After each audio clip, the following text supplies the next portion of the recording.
Spoštovane gledalke in gledalci, poslušalke in poslušalci, dobrodošli v novi epizodi s podcasta, z vami sem Mateja Trun-Hrvatin. Ko narava pokaže svoj obraz ob poplavah, požarih in žledolomu, je njegov obraz vedno eden izmed prvih, ki ga zagledamo na kraju dogodka. Je steber civilne zaščite, ki že desetletja vodi in rešuje številne velike akcije reševalne v Sloveniji. Z mano je poveljnik Srečko Šestan. Lepo pozdravljeni in dobrodošli. Enako lepo pozdravljeni.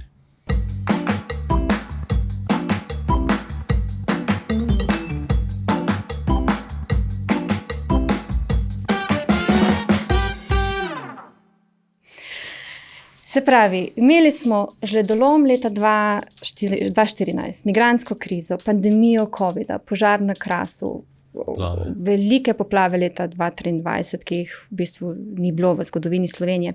In to so v bistvu vse trenutki, ko vi ostajate lepo mirni in odločni, ampak za vso to odločnostjo in tudi za uniformo pa stoji nekdo, ki je začel kot prostovoljni gasilec in ki tudi letos praznuje 70 let. In če sem prav zasledila, tudi zase pravite, da boste delali, dokler boste le lahko pomagali ljudem. Zdaj pa, če se strinjate, bi mi dva morda začela kar pri vaših začetkih, pri vašem otroštvu, pri Ilirski Bistrici, pri temu, kako ste začeli s prostovoljnim gasilstvom. Pa, če nam lahko malo več poveste, kaj je v tej smeri. Kako se ne bi strinjal, vsej, tu nimamo kaj skrivati. Jaz sem seveda, kot ste rekla, bom vikal. Kot ste rekla, jaz sem zdaj že 70-letnik, rojen sicer v Postojni, porodnišnici, kar je bilo takrat skoraj redkost. Ampak doma so bili v glavnem rojeni, večinoma, tudi moja soproga je mlajša, pa je rojena doma. Osnovna šola najprej v domači vasi, 4 razrede, potem v Bistrici, potem pa v gimnazija Postojna. Z 6-7 štipendijami, ki sem jih dobil, ko sem bil odličnjak, sem šel v gimnazijo brez štipendije. Ampak zaradi družbe, verjetno. Tako da sem potem po gimnaziji ponovno iskal štipendijo in sem jo dobil v svoji, bom rekel, potem firmi Lesonitu v Ilirski Bistrici. Doštudiral sem lesarstvo na biotehnični fakulteti.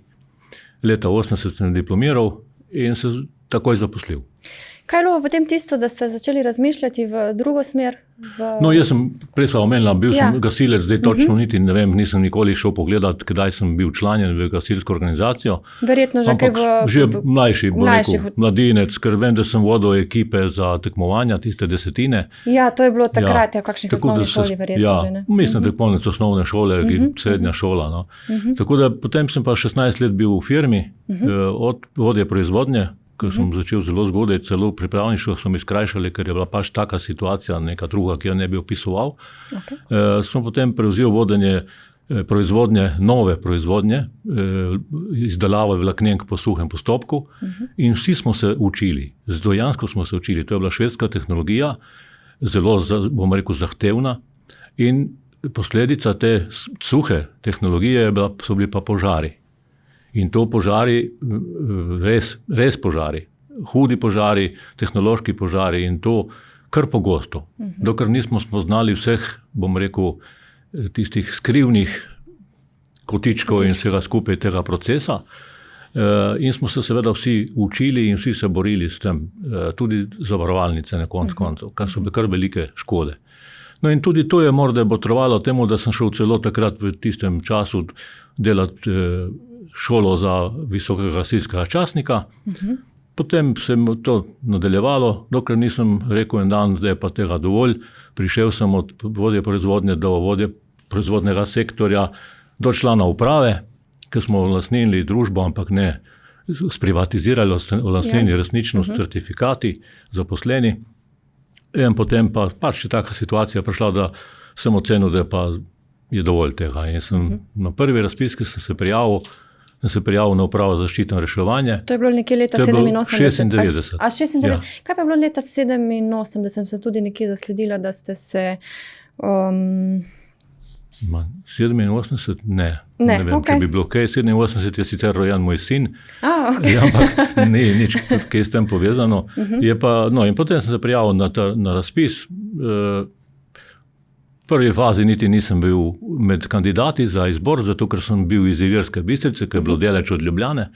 in prvi takratni direktor Bojan Šeničnik je presodil pač, da je to strošek za državno upravo in me niso poklicali na razgovor, ampak jaz sem nekako, ne vztrajal. Enkrat sem poklical tajnico oziroma kadrovnikinja, vse je bila takrat Jelka, moja seveda poznejša sodelavka in prijateljica, tako da sem poklical, ona je šla k direktorju in rekla, ta človek bi rad prišel, pa naj pride.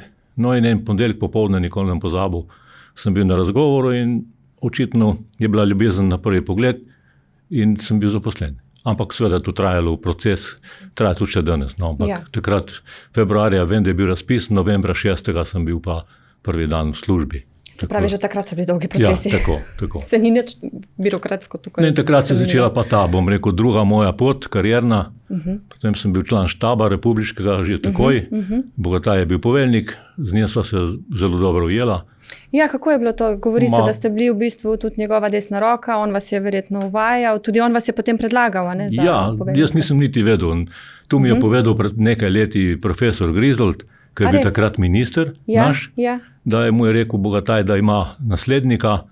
Jaz tega nisem vedel. Očitno je to bilo, ker Grizold je bil minister leta tam 2004, 2003, točno ne vem. Očitno je bilo to, kar že prej Bogataj tu načrtoval. Resnično, gleda, da me je pripravljal, ne da bi jaz vedel, ker me je bolj tudi, videl sem bolj, ko sem malo vrtel film nazaj, leta 2010, ko so bile tiste velike poplave, je bil on poveljnik, jaz sem pa mogel vse na terenu in izjave za medije in vse sem jaz pokrival. Tako da je me že takrat očitno pripravljal na to vlogo, no in 2012 je pa on rekel, da je pač njemu tega dovolj, se je upokojil tudi in mene je predlagal za poveljnika, takrat je bil naš minister Hojs in so me imenovali na vladi in sem še zdaj poveljnik. Tako da tu je moja, bom rekel, ta nehitro pot. Seveda je bilo veliko različnih pozitivnih, negativnih, bom rekel, padcev vzponov, ampak o tem se. Ko ste bili še tudi prostovoljni gasilec, se še spomnite recimo kakšno vašo prvo intervencijo? Prva ne, ampak spomnim se, da sem parkrat gasil na Počku, recimo. A res? Ja, in tu po noči, po zimi, vem, da sem imel let na brkah do spodaj, pod, bom rekel, ustnicami, ampak pač mi prostovoljci so pač take, ali pa smo taki, da nam ni bilo nič težko in smo gasili. Pa veliko stvari smo gasili, no, ampak te so bile kar take zanimive. Ja, zagotovo. To so takšni spomini, ki vam potem tudi ostane. Ja, pa se pravim, veliko. Jaz sem imel veliko teh dogodkov v moji bivši firmi, nažalost. Čeprav takrat nisem bil še neki izkušen gasilec, ampak ker sem bil vodja proizvodnje, sem mogel usmerjati naše gasilce, ki smo imeli poklicne gasilce v Lezonitu in tudi seveda prostovoljne, Bistrčani so nam pomagali in tudi drugi. Imeli smo pa tudi tako narejeno, da je vsaka izmena bila usposobljena za gašenje. Praktično vsi v izmeni so naredili nek tečaj, da so znali odreagirati. No in to je bil velik plus, da nismo imeli še večjih škod, kot bi jih lahko imeli in da nismo nikoli imeli niti ene poškodbe, bom rekel, pri tem. Tako da potem seveda, pravim, je to bilo kar veliko obremenitev in tudi to me je verjetno peljalo v to smerno. Ja, zagotovo. Nehote. Ja, dejansko vam je nekako bilo že nakazano, kam vas potem tudi pot peljala.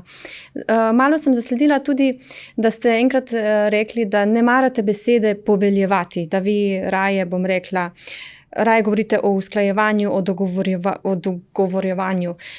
Kaj je v bistvu, bom rekla, tudi nek vaš način vodenja? No, gledajte, res je, mislim, poveljevanje, seveda to so hierarhične strukture, tudi civilna zaščita, konec je hierarhična struktura, ampak ne glede na to, poveljevanje v takem sistemu, kot je naš, kjer prevladujejo prostovoljci, je meni malo čudno slišati. Da bom jaz rekel prostovoljca, ki je prišel po svoji volji pomagati, bom jaz njemu nekaj poveljeval. Seveda je na koncu tu povelje, ampak tu povelje je narejeno skozi koordinacijo, skozi dogovor, skozi neke posvetovanje, če smem tako reči. Čeprav tu je vse lepo govoriti, ampak tu je treba na hitro se odločati. In ne govorimo o klasičnem poveljevanju, mirno, pa ne vem, prosto pa tako, ampak govorimo o tem, da je treba določeno stvar narediti, seveda damo tudi ponavadi običajne usmeritve, kako, na kak način, nekaterim jih sploh ni potrebno dati, Tako da jaz tu govorim o koordinaciji, o neki organizaciji dela, v tem smislu, ne pa o poveljevanju, ker se mi zdi mal prehud izraz, no, zagotovo. Za te vrste struktur. No. Kako pa tudi usklajujete, bom rekla, ker tu so poklicne in prostovoljne sile. Kako to, bom rekla, sploh vodite, kako zagotavljate, da vse skupaj deluje kot eno? No, tle ni. Mi res imamo srečo v tej državi, da imamo to, bom rekel, te strukture tako med seboj sodelujejo zmeraj bolj. Na nižjih nivojih pa sploh. Mi na višjih gor nivojih tega niti ne vidimo, ampak na spodnjih nivojih, na izvedbeni, bom rekel, ravni, to neobičajno, praviloma sploh ni težav. Vse seveda najde kakšna težava, kakšen problemček, ampak to je pač stvar tisti, ki dela greši, temu rečemo zmeri.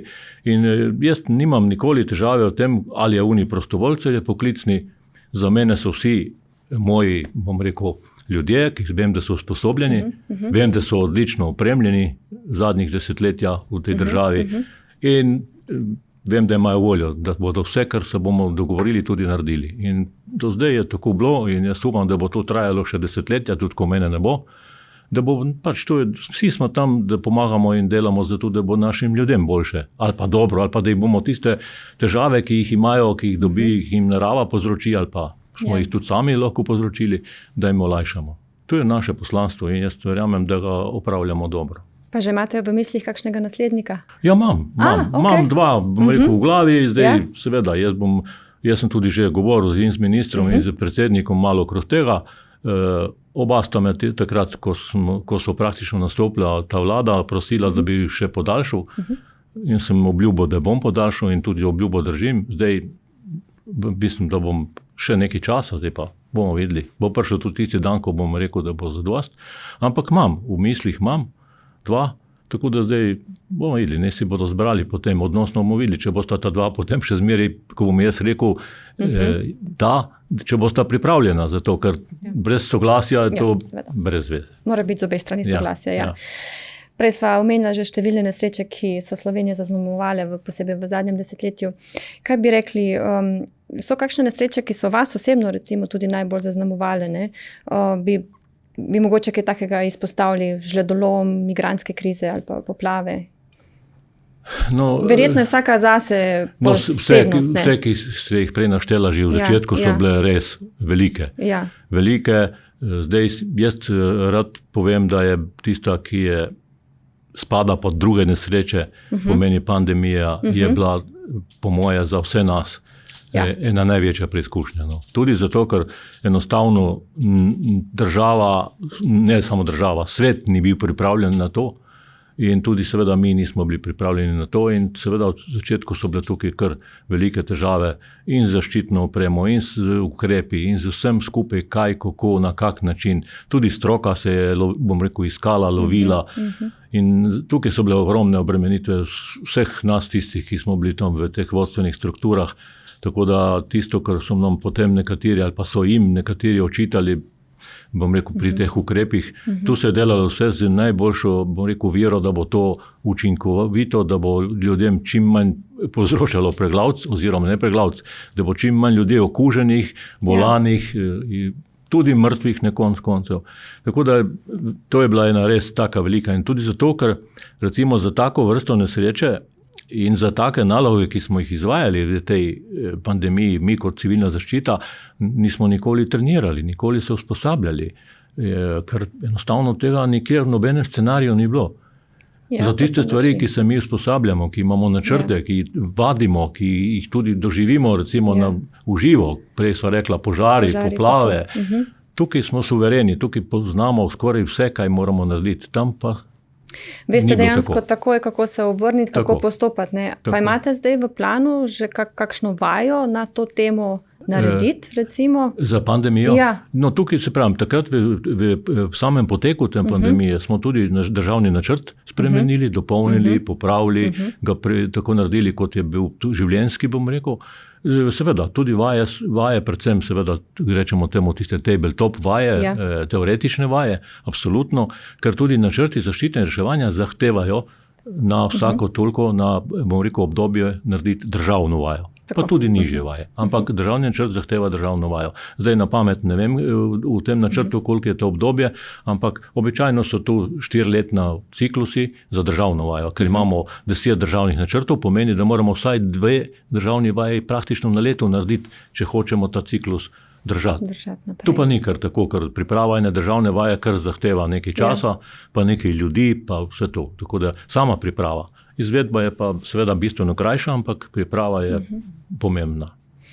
Ob poplavah leta 2023 ste imeli celo rojstni dan, a ne? A ni bilo tako celo s tem povezano? 4. zjutraj so bile poplave, 5. imam bo jaz običajno rojstni dan, ampak takrat sem ga imel, ampak nisem vedel, da ga imam. Ja, tako da, vsekakor. So bile prednosti druge. Mi je rekel eden od ministrov, da ta je bil pa najbolj zalit do zdaj. Sem rekel, seveda je bil, hvala lepa. Tako da žal dobesedno, ne? Dobesedno, ampak pač, to so pač take. Tisti, ki delamo na teh področjih in ki delamo to s srcem, na take stvari, bom rekel, niti ne gledamo. Pa je bila morda kdaj kakšna takšna nesreča, ob kateri ste pomislili, da morda ne bi zmogli, ali pa ste se vprašali, kako pa bomo to sploh peljali? To je verjetno pri pandemiji, ne? Verjetno je pa kaj takega. Kaj pa kakšnih naravnih nesrečah tudi? Pri naravnih niti ne. Čeprav recimo žled je bil zelo huda nesreča, prizadel je praktično skoraj celo Slovenijo, razen malo izjemen tam na obali, pa nas tam na Bistriškem recimo. Ampak, ne vem, nikoli nisem pomislil, da ne bomo zmogli. Seveda je bilo pa ogromno, bi rekli, po moderno izzivov. Prvi izziv, ki ga rad omenim zmeraj, je bil tudi ta, da recimo za žled nismo imeli državnega načrta. Ker ocena ogroženosti, ki je temelj za izdelavo državnega načrta, ki so bile delane, te prve ocene so bile delane tam nekje leta 1994, ko se je začelo bom rekel, na tem področju načrtovati, je bila narejena, da te potrebe ni. Da je žled, jaz imam v spominu, tu je 30 let nazaj, v spominu, da je bil žled rečeno od Logatca proti italijanske meji. Tu je območje, kjer se lahko pojavi žled. Tu nas je demantiralo leta 2014 in iz tega razloga, ker pravim, ta ogroženost ni bila tolika, da bi zahtevala ali pa potrebovala državni načrt, enostavno seveda ni bil niti narejen.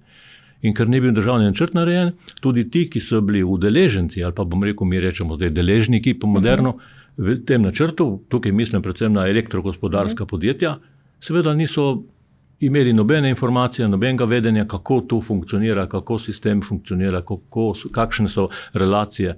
In smo imeli prvi dan, ampak resnično samo prvi dan, ogromno težav. S kontakti, z vsem skupaj. Prvega dneva oziroma drugi dan naprej, smo bili pa takoj, smo se organizirali in imeli vsako jutro koordinacijski sestanek na upravi za zaščito in reševanje, ker je tudi sedež štaba. Vsako jutro vsi direktorji teh 6, mislim, da jih je 6 distribucijskih podjetij in smo se operativno dogovorili vse za tisti dan. Če bilo treba, pa potem še popoldne. Ampak seveda tukaj govorimo o tem, da smo mi takoj praktično zaprosili za mednarodno pomoč in tukaj je bil glavna poanta teh pogovorov naših je bilo, kam usmeriti kakšno, bom rekel, pomoč, agregate in podobne stvari, ker oni so tisti, ki točno vedo, katera transformatorska postaja, kaj pokriva, koliko agregat rabi in tako. In takrat je pa ta, bom rekel, koordinacija in tudi aktivnosti na terenu steklo, bom rekel, nulo. In verjamem, da tudi potem, ko smo malo analizirali, smo gotovili, da smo bili odlični, bom tako rekel, ker podobna stvar v Franciji je bila pred nekaj leti, pred tistim našim žledom, ker nismo mogli vzpostaviti omrežja mesece. Kontakta, komunikacije. Mi smo tu naredili praktično v enem mesecu, vse nazaj, mi, govorim vsi skupaj seveda. Tako. Mi smo tem elektropodjetjem pomagali na vse načine, tako s Slovensko vojsko, kot z gasilci, kot z vsemi, vse, kar smo imeli na razpolago. Pomagali smo jim tudi pri nabavi opreme, pri transportu opreme, pri vseh teh stvareh, kamor smo lahko pomagali, smo jim pomagali in jaz mislim, da so nam bili zelo hvaležni. Tako da takrat imamo kar nekaj takih, bom rekel, zanimivih povezav in tudi potrebnih tudi za naprej. Bom rekel, preko teh vodstvenih struktur, tako teh organizacij, kot tudi naših. In verjamem, da če se bi nam slučajno kakšna podobna stvar zgodila v bodočnosti, da bomo bistveno hitrejši, še hitrejši, kot smo bili. Ja, bolj pripravljeni vsekakor. Ja. Skozi takšne situacije se potem pripravijo načrti kriznega tako, da imamo zdaj tudi narejeno oceno ogroženosti za žled, sicer načrt še ni narejen, ampak dobro, saj mi porabimo lahko tudi rešitve iz vseh ostalih načrtov, nimamo nobene ovire, ko se tiče ukrepov, ko se tiče načina dela, ampak zdaj se poznamo, vemo kako, na kakšen način, vejo oni kako, na kakšen način in seveda je to bistveno drugače. V bistvu dejansko iz vsega tega se potem tudi sprašujemo, v kakšnem stanju pripravljenosti smo. Tukaj potem lahko tudi odpremo morda malo temo glede zaklonišč. Namreč, če pride do kakršnih koli naravnih nesreč ali vojnih, in seveda tudi recimo potresi so lahko ena izmed kakšnih nesreč, kako pa je s temi zaklonišči? Namreč po Sloveniji vem, da se je delal en pregled nekaj časa nazaj teh zaklonišč, v kakšnem stanju so lastništva, načeloma v roku 24 ur bi morala biti pripravljena, vkolikor pride do česa takega, in ali je Slovenija sploh pripravljena na kaj takega, če se karkoli zgodi, imamo kapacitete, kamor bi ljudje se lahko dejansko tako bom rekel, zaklonišča kot klasična zaklonišča, jaz se bojim, da jih je zelo malo uporabnih. Imamo pa seveda zdaj veliko zaklonilnih mest, je pa veliko, ker tukaj zaklonilno mesto je pa tako mesto, ker pomeni tudi po definiciji, da prenese zrušitev objekta. Pomeni, da je prva plošča ojačana in pod prvo ploščo, to so razne kleti, garaže, podobne stvari, seveda pa to ni primerno za kakšna RKB dejstvovanja ali pa dejstva. Za ruševine pa vsekakor. Tako da v tem smislu je teh zaklonilnih, bom rekel, mest veliko, zaklonišč pa se pravi, kot ste rekla, zdaj je bila ta analiza narejena, mislim, da je tu delal inšpektorat naš za varstvo pred nesrečami, zdaj samih rezultatov, samih izsledkov te analize niti ne poznam, ampak stanje seveda ni dobro, bom tako rekel, uporabil ta izraz, zato ker tle smo imeli kar nekaj v tej zgodovini objektivnih razlogov ali pa objektivnih, zakaj ni dobro. Prvo je bilo lastninjenje, recimo lastninjenje pri teh večstanovanjskih objektih, ker so bila zaklonišča kot kleti, kot ste rekla, v 24 urah pa lahko zaklonišča dejanska. Pri lastninjenju se na ta zaklonišča enostavno pozabilo. Ta zaklonišča niso nikjer upisana v zemljiško knjigo kot zaklonišča, in ljudje so to lastnili kot kleti. In tako je tudi naprej bilo in seveda se to ni vzdrževalo v tej smeri zaklonišča, čeprav zakon tu nalaga. Vem, da so imeli tudi naši inšpektori pred desetletjem veliko težav, ko so par odločb izdali za ureditev teh zaklonišč, pa na sodiščih, pa povsod. In so bile to kar konkretne težave. Tako da veliko je bilo tudi zaklonišč, ki so bila v velikih organizacijah, firmah. Recimo, primer bom dal Litostroj. Litostroj je imel, če se ne motim, par tisoč zaklonilnih mest na lokaciji tam Litostrojska je zdaj. Seveda, potem, ko se je ta Litostroj je šel v grunt, potem je tukaj ratalo na teh, bom rekel, območju Litostroja eno čuda firm, ki sploh niso vedeli, da so kupile z objektom tudi zaklonišče. In takih primerjev je veliko in zdaj ne poznam rezultatov bom rekel, popisa oziroma bom rekel pregleda, ki so ga naredili inšpektori, je pa bom rekel pohvalno, da so sploh to naredili. Zdaj pa treba pač pogledati, kaj in kako naprej s tem, kako se odločiti kot država, kaj bomo naredili s tem, ali se bo to urejalo, se bo to sofinanciralo, se bo to na kakšen način lahko nekatera, bom rekel, usposobilo. Bojim se, da nekatera sploh ni možno usposobiti, ker nekaterih tudi dejansko ni več. Lahko so jih celo zrušili, recimo, ali pa nekaj v tem smislu. Tako slabem stanju, da niti se jih ne tega stanja ne poznam konkretnega, ker nisem bil niti udeležen pri tem popisu. Gre pa za to, da je področje verjetno, bom rekel, nezanimivo, ampak celo potrebno, da bo treba ga urediti. Ne danes, ampak v bližnji bodočnosti pa prav gotovo. Ja, zagotovo. Namreč nekatera, kot ste že tudi omenili, so v privatnem lastništvu, ne? Ja, veliko je v privatnem lastništvu. Dobro, se je tista občinska, ki so, recimo, temu rečemo javna zaklonišča, so v nekaterih občinah kar zgledno. Bom rekel, vem, da Ljubljana ima, mislim, da je 5 ali 6 zaklonišč, ki so zgledno urejena, Maribor tudi kar nekaj. Ne poznam konkretno, seveda. Jaz sem tudi na tem področju delal pred 15-20 leti, ampak seveda se stvari spreminjajo. Tako da je tega bilo kar. Smo pa seveda bili proti, recimo, nekaterim državam imeli zelo malo zaklonišč. Govorim na prebivalca oziroma procentu.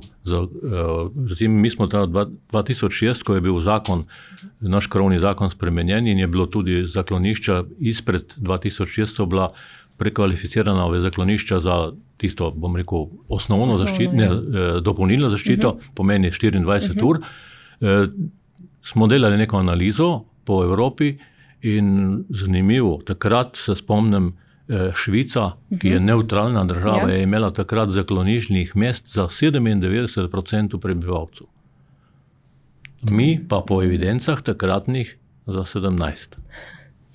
Tako da tu so različni pristopi. Pri tem, zdaj vem, da je tudi sosednja Hrvaška, če mi imam pravo informacijo in če se prav spomnim, da je pred leti celo ukinila gradnjo zaklonišč, seveda govorimo o novih objektih. No, mi imamo še zmeraj. Ukinila je, zakaj bi pa... Ja, tako so se pač odločili. Mislim, da je treba preveriti, ampak takrat smo imeli tako informacijo, nisem pa gledal njihovo zakonodajo. Pri nas imamo še zmeraj predpisano gradnjo na, bom rekel, za določene vrste objektov na mestih, ki imajo več kot 10,000 prebivalcev. Imamo zdaj zapisano. Pred leti smo imeli 5,000, pa smo pa enkrat zaradi bom rekel, zakon o lokalni samoupravi se skupaj spremenili to in smo malo zmanjšali to zahtevnost na 10,000. Takrat sem še jaz na tem področju nekaj delal. Tako da pri novih objektih, kot sem rekel, določenih dejavnosti se morajo graditi. To so šole, vrtci, zdravstvene ustanove. Vse večje ustanove kot take. Večje pa državne. Mislim, da tudi Helsinki imajo dovolj kapacitet, da celotno mesto lahko se, bom rekla, gre v zaklonišče. Bi verjel, oni so pa sploh tam malo oni so precej na udaru. Pa se niso od danes, oni se tega zavedajo že desetletja. Pri njih je že zgodovina tista, ki to piše, in je bilo to potrebno in so opisali. In mislim, da tam je dejansko so kapacitete tako velike, da lahko dejansko so prebivalstvo mesta gre v zaklonišče. Se pravi, takrat mene je Švica presenetila, zelo presenetila. Ja, to je. Generalno. Zdaj pa ima celo več kot za 100%, ker računajo tudi na turiste. Ja, seveda, turisti so, ne vem. Ja, vsekakor, to je taka informacija. Se to bi verjetno bilo dobro malo raziskati, kako je drugod po Evropi, da se tudi dobi malček ta občutek. Vsekakor, kaj menite, če bi dejansko sedaj prišlo do nekega alarma? Kaj bi svetovali ljudem? Kako pa bi sploh ljudje, a bi znali sploh reagirati? So pripravljeni na... tako bom rekel, da seveda te stvari niso kar tako, bom rekel, čez noč. Seveda. Mi skozi naše procese, naše delovne procese na zaščiti in reševanju, tu že delamo 30 let. Mi temu rečemo ozaveščanje prebivalstva. Seveda mi to bolj za naravne nesreče, ampak tu je zelo podobno tudi za druge situacije, če so tukaj recimo mislila na vojno ali pa nekaj podobnega. Ali pa recimo naravna, kot je recimo potres, kar ne moremo pričakovati. Pri potresu zaklonišča nič ne pomagajo. Ker pri potresu, ker se ne da napovedati, nas lahko doleti. Mene je recimo Petrinja doletela, prvi dan sem bil v kabinetu ministra v 8 štuk v pisarni. Prvi dan je Petrinja se zgodila in sem se gor mal, bom rekel, guncov in jugov na tistem 8 štuku, ampak če neč, drugače, to zaveščanje, bom rekel, nam kar nekako gre in tudi to zaveščanje, jaz se rad se pohvalim, ne sebe, ampak kompleten sistem in vse skupaj tudi ljudi, da tudi pri poplavah 23, zaradi tega, ker so upoštevali naše nasvete, naša navodila, priporočila, smo imeli relativno malo žrtev. Podoben dogodek v Grčiji je zahteval 10-kratnik žrtev. Tudi v Nemčiji je zahteval 3-kratnik, bom skromen, žrtev, kot smo jih imeli mi. Ampak to pripisujemo temu, kot pravim, tudi temu načinu dela in pa temu obveščanju ljudi in ozaveščanju seveda preko medijev, da je treba biti pozoren. Jaz mislim, da smo jih veliko njih navadili tudi na to, da spremljajo radarsko sliko padavin, ki zelo veliko pomeni in pove, in je realna, ni tista napoved, ampak je realna slika, ki seveda zamuja par minut, ampak lahko predvidiš, da bo prišlo na tvoje dvorišče seveda, se lahko že v bistvu naprej oceni, kako približno. V tem smislu je to ozaveščanje zelo pomembno. In tudi za vse vrste nesreče je pomembno, da ljudi ozaveščamo, da ljudi informiramo, da vejo čim več. Tukaj na tem področju ni skrivnosti. Ne smejo biti na koncu koncev, ljudje morajo biti obveščeni pravočasno. Zdaj mislim, da bo konec meseca, 27. septembra, bo tole javno testiranje sistema SI Alarm. Ja, res je, zdaj točno, bom rekel, operativno ne vem, kako bo potekalo. Bo pa zanimiva stvar, ta sistem se pripravlja že kar nekaj let, malo zamuja, ampak nič hudega. Pomembno je, da pride do realizacije. Pomembno je, da pride, da nismo imeli zaradi tega zamude kakšnih velikih težav in jih nismo imeli. Zdaj 27. bo testiranje, jaz verjamem, da bo to prineslo samo še dodaten, plus k temu ozaveščanju. Ja, vsekakor. Ja, in informiranju. Tako da to bo, zdaj treba samo videti, na kakšen način bo to najbolj, bom rekel, uporabno in uspešno in verjamem, da se bo najdla pot, da bo to čim bolj efektivno. Pri vseh teh vaših dejavnosti morate biti dejansko v pripravljenosti ves čas, 24/7. Kaj menite? Pa vaša družina na koncu koncev tudi. Verjetno je to stil življenja, se navadite, ampak verjetno telefon je tudi ves čas. Ja, telefon je na nočni omarici, ura je na roki, ker zdaj smo se navadili tudi na te pametne ure in je tudi absolutno odlična stvar, ne delam reklame, ampak res. Če delaš kakšno stvar, kjer ne čuješ telefona ali pa tudi na koncu vibracije ne čutiš telefona, je ura sigurno še boljša, ker tle pa čutiš vibracijo in vse. Tako da jaz sem se navadil in tudi moja familija, moja žena na to, da je telefon zmeraj zraven, tudi malo manj v morju, tam seveda ni, ker bi bilo kaj narobe z njim, ampak je pa na plaži in ko pridem ven iz vode, tako je, kar pogledam na telefon. Tako da v tem smislu smo se vsi navadili na to in ne glede, pa ne samo jaz, vse tudi prostovoljci. Vsi ali pa tudi poklicni, ki so na tem področju delajo, imajo pri sebi ali je pozivnik, ali je telefon, ali nekaj je, ker smo pač nevajeni na to in smo tisti, ki so prostovoljci sploh šli, bomo rekel, sami v to, pa tudi poklicni, poklicni gasilec ali pa poklicni, ki dela na področju zaščite in reševanja, se je seveda samo odločil, da bo delal na tem področju. Tako da tukaj jaz vidim ta velik plus tega našega sistema in ni nobena težava. S tem se navadi živeti, jaz tudi, morda jaz pretiravam, jaz nisem, ko sem poveljnik šel dlje kot 1 uro na morje, recimo, ali pa dobro uro. Ste vedno v bližini, v primeru, da bi se karkoli zgodilo. Saj pravim, parkrat sem se že vrnil, verjamem, bi rekla. Za se s tem hvaliti ali pa kaj, ampak pač, ne vem, neka skrb, bom rekel, je. In jaz ne morem si zamisliti, da bi jaz pa zdaj šel, ne vem, za 1-2 meseca nekam, čeprav bi tudi brez mene verjetno stvar funkcionirala, ampak bi mogla funkcionirati. Bi koordinirali od daleč. Ja, tudi. Spomnim se, da sem enkrat iz morja bil cel dan smo enega potapljača, ki se je, bom rekel, po nesreču dol nekje pri Dubrovniku celo tam, smo ga vozili na hiperbarično komoro v Ankaran, oziroma na koncu smo ga morali peljati v Trst. Celo. In veliko stvari sem jaz urejal, zato ker pač določene ljudi poznam in se veste, brez telefona skoraj ne gre več. Če nekoga na drugi strani poznaš in ga imaš v telefonu, je to bistveno drugače, kot da gre to po uradnih poteh, ki so seveda potrebne, absolutno podpiram, ampak včasih trajajo. Včasih traja malo dlje in je lažje tak dogodek, dvigniti telefon. ali pa bom rekel, taka stvar je tudi izgleda, recimo ena izkušnja. Mi smo z Avstrijci seveda smo se in se še zmeraj poznamo, smo se poznali, nekateri še bolj kot jaz, in smo to pomoč dobili praktično takoj. Čeprav mehanizem civilne zaščite Evropske unije odlično funkcionira. Bom rekel, se je izgradil res en dober mehanizem, ampak ne glede na to, tam vseeno traja stvar dan, 2, dokler država zaprosi, druge ponudijo, pa spet država odobri, bom tako rekel, pa ta na pomoč pride, je to 2 dni. Avstrijci so bili v 9 urah tukaj, recimo. Pa imamo dvostranske sporazume in vse, tako da pravno, formalno ni nobene težave, ampak brez telefona, brez tam francelna, ki ga poznaš, je stvar seveda malo počasnejša. Ja, tako da so te kontakti osebni in taki zelo dobrodošli, pa brez kakšne korupcije. Ja, vsekakor.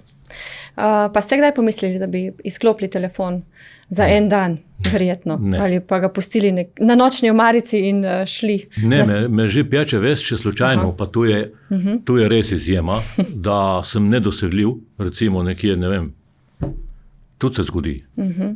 No, in potem vidim, da me je klical CORS, ker CORS je glavna komunikacijska točka moja. Mi je že malo, ne vem, bom temu rekel. No, tako da pokličem takoj nazaj, kaj je vse. Tako da. Ampak to so res redke izjeme. No. Tu lahko tudi fanti in dekleta tam potrdijo in vejo, da skoraj ga ni, bom rekel, poskusa, da ne bi zdvignil telefona. Tudi tako delujete mirno in odločno. Pa vas kdaj ujame kakšna panika? Ne zdaj v takšnem primeru, kot recimo, ko niste imeli telefon ves čas ob sebi. Ne, bom rekel, ne. Ljudi kar hitro pomirite, seveda skrbi so, ampak da bi bila panika, ne.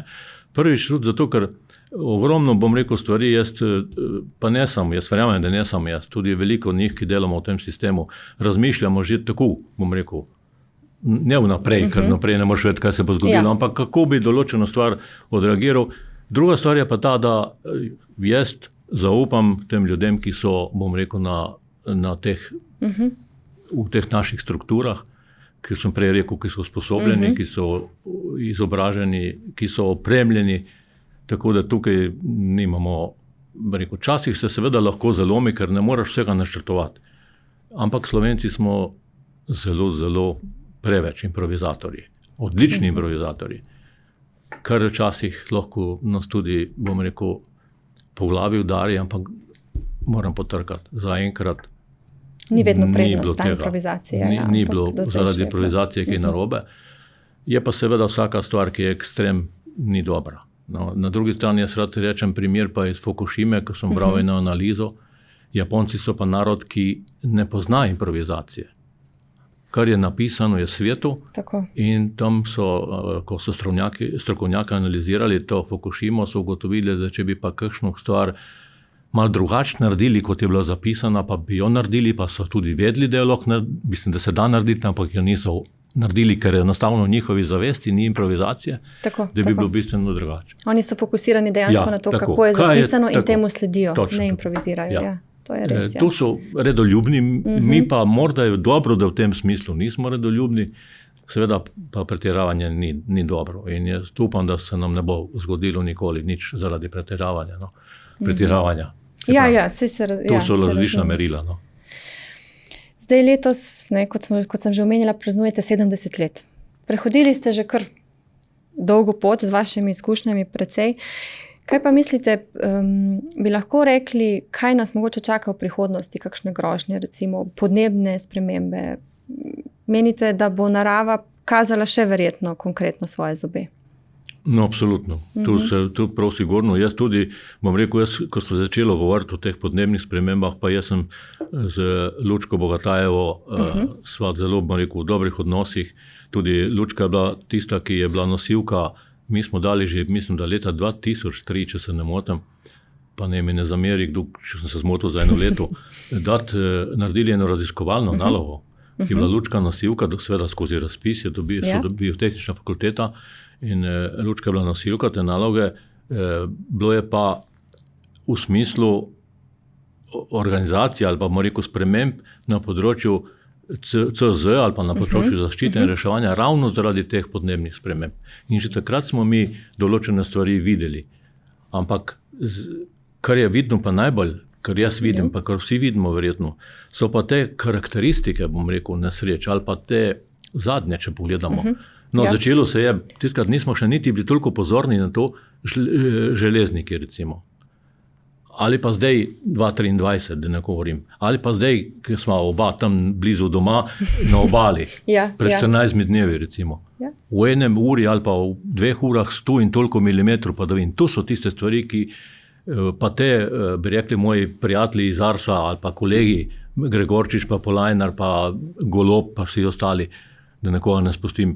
tvorba teh super celic, kot oni rečejo, to ni bilo običaj pred, 20 leti. Saj jaz lahko kot laik to vidim.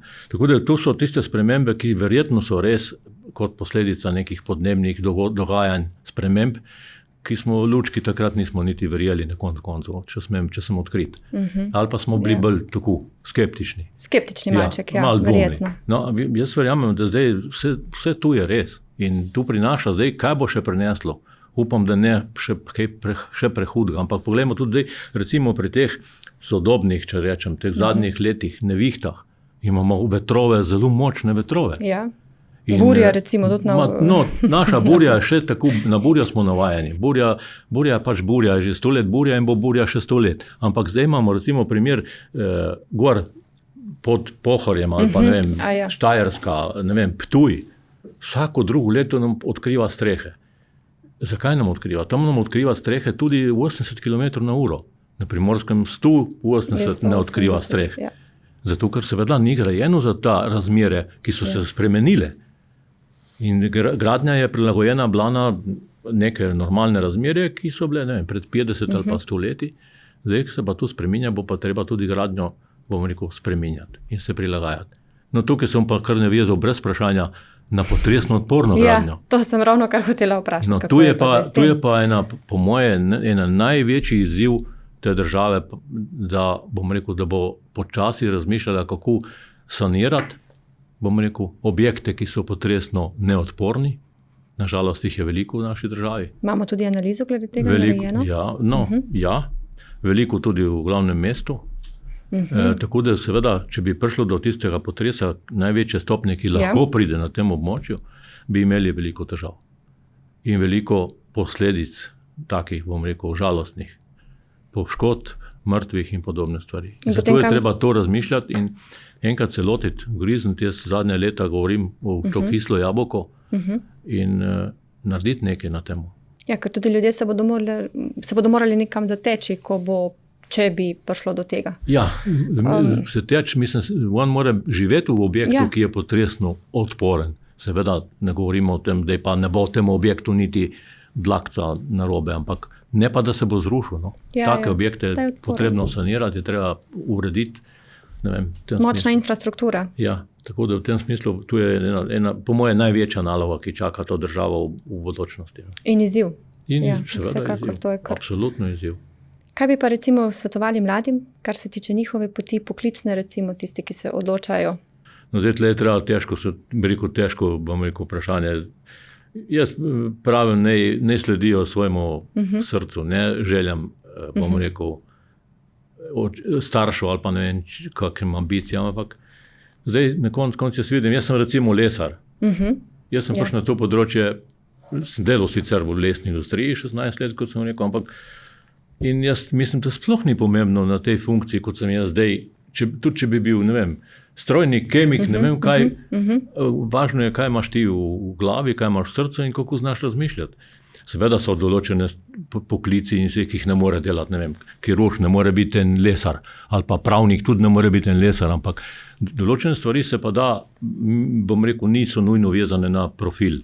In verjamem, da se da marsikaj narediti tudi skozi to, da se upošteva in gleda, kaj te zanima, ker boš to bolj delal z nekim veseljem. Če pa delaš po tistem svojem poklicu, ki si ga morda pri 19 ali 18 letih smer falil, pa ne vem, če je to najboljša rešitev. Če ni tiste prave strasti, potem tudi ni tistih rezultatov, ko bi morali biti. Recimo, ne vem, določene stvari se da opravljati, tudi če ni ravno tista, izobrazbena smer določena. Določene pa seveda ne. Tako. Imate še kakšno sporočilo za naše prebivalce?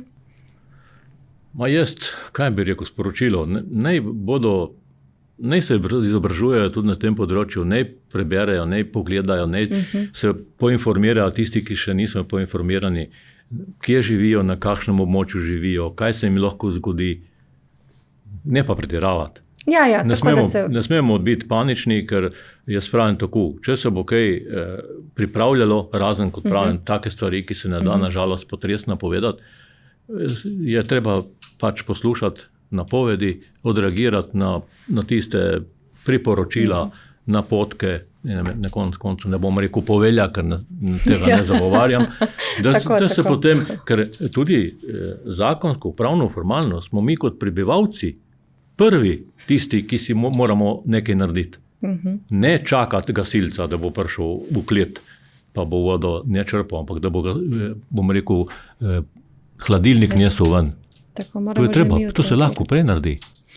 Lahko se že pripravimo, do določene točke lahko sami poskrbimo. Zdaj je bil recimo primer, svetu primer, ampak dobro, zdaj bo spet nekdo rekel, zdaj so pa meteorologi falili, nič niso falili. Glejte, za tistih nekaj kilometrov, ko je šel, bom rekel, tisti center dogajanja v levo ali pa v desno, ker se je obali malo izognil, čeprav je bilo napovedano hujše, ampak jaz sem videl v prispevkih in tudi dobil sem informacije z terena, da so veliko stvari ljudje, seveda pomočjo struktur različnih, si pripravili za tisto noč. Drži. No. Res je to. Tudi dosti ljudi je delalo od doma tisti dan. Ravno iz tega razloga, ker je bolj varno biti doma. Vse to so ukrepi, ki se da, bom rekel. Seveda je pa treba tudi z druge strani paziti, da so te napovedi čim bolj, bom rekel, kar se da seveda, natančne in tako naprej. In verjamem, da so, ne verjamem, vidim, da so, seveda se zgodijo ekstremi. In ta je bil eden, ki nam je šel plus, hvala Bogu, da ni prišlo ravno čez Koper ali pa čez Izolo, ampak je šlo na Trst, pa kje gor. Ampak to so minimalne stvari, ki se jih ne da. Zaenkrat se jih ne da sploh narediti. In tu meteorologi mi vsakokrat povedo. Mi smo imeli tak primer, imam jaz zmeraj rad dam recimo železnike, ki sem jih že omenil. Čez 7 let, 2014, smo imeli pa Gorenja vas Poljane. Tu sta dve sori, ki, ne vem, zračne linije sta med udaljeni 10 km, ajde recimo. Tu nekje, tako. In jaz sem absolutno prepričan, da meteorologi ne morejo reči, zdaj bo pa na železni, v Uniji Sevški, zdaj bo pa na Poljanski. Ni šans. Zaenkrat ne. Zaenkrat ne, bomo videli, kako bo z umetno inteligenco. Jaz se bojim, da tukaj nam ne bo pomagala. Ne bo pomagala. Bo še vedno človeški faktor tisti, ki bo... Nisem človeški faktor, zdaj imajo ogromno tudi teh sistemov na razpolago, ogromno modelu, ampak ti včasih še, bom rekel, bo obremenitev. Ko so imeli dva, so lahko rekli levi ali pa desni, zdaj pa jih je veliko več, potem pa seveda si morajo na različne načine, jaz skozi razgovore z njimi vem to, pomagati, da pridejo do neke odločitve. Ki je na koncu tudi temelji malo na statistiki, tu je pa že polje umetne inteligence. Tako, to pa tudi drži. Vse skupaj je povezano, v nekem ravnovesju. Jaz sem ravno bil pred 2 dnevi na tisti konferenciji o satelitskih, ne satelitskih vesoljih. Zanimivo, se pravi, veliko stvari, ampak veliko stvari je še, ki nam lahko pomagajo. Ampak najprej moramo mi kot uporabniki vedeti, kaj potrebujemo, ali pa znati povedati, kaj potrebujemo. Tisti, ki pa imajo te produkte, pa nam morajo znati predstaviti, kaj nam ponujajo. Tako da smo ugotovili tudi tam na tisti konferenci, da ta, bom rekel, povezovanje, pa pogovarjanje, pa ne vem, bom rekel, med sabo, da je to zelo potrebno. In je komunikacija. In se dela v tej smeri, saj začrtano je, da bo tega še več, da bomo iz tega izvlekli pluse. Tako.